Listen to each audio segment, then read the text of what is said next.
Dear friends, on this Friday, I'm Greg Merriweather. It took less than 2 hours for a West Baton Rouge grand jury to formally charge a former Addis police officer with manslaughter in the death of 2 teenagers that were killed during that police chase last month.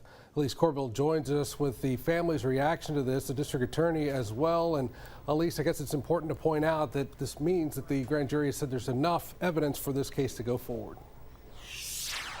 Yeah, Greg, the families that are involved in this, along with the district attorney, says it was time to bring this cannot bring the victims back, but they are pleased with the swift decision, and it was ultimately decided with the grand jury. It's a scene everyone remembers.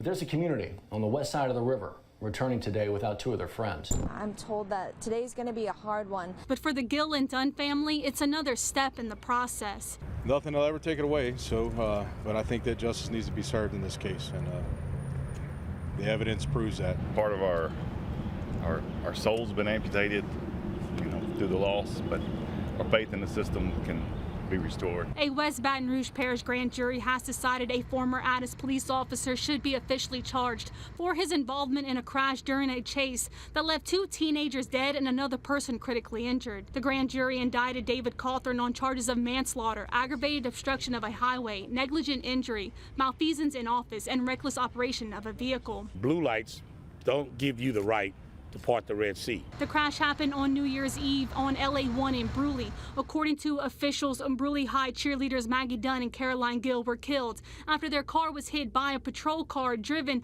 by Cawthorn, who was chasing a suspect at the time of the crash. Dunn's older brother Liam was in the car with the 2 teenagers and was critically injured. We're here because of the tragedy that these folks went through, and I can't imagine a parent having to bury a child. The prosecutor in this case, District Attorney Tony Clayton, says he hopes this case encourages legislators to take a close look into the way high-speed police pursuits could be handled differently. It's just no reason for these parents to have to endure what they're enduring. I'm just an instrument. I'm just doing my job. I get to go home today.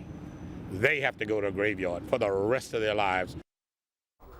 And the grand jury also indicted Twycole Zanders on 2 counts of manslaughter, 1 count of aggravated obstruction on a highway, 1 count negligent injury, and 1 count of reckless operation of a vehicle. He is the man authorities said was fleeing officers at the time of the crash, and arraignment for Cawthorn and Zanders have not been set at this time. We will, of course, keep you up to date on this developing story over on our 9 News app.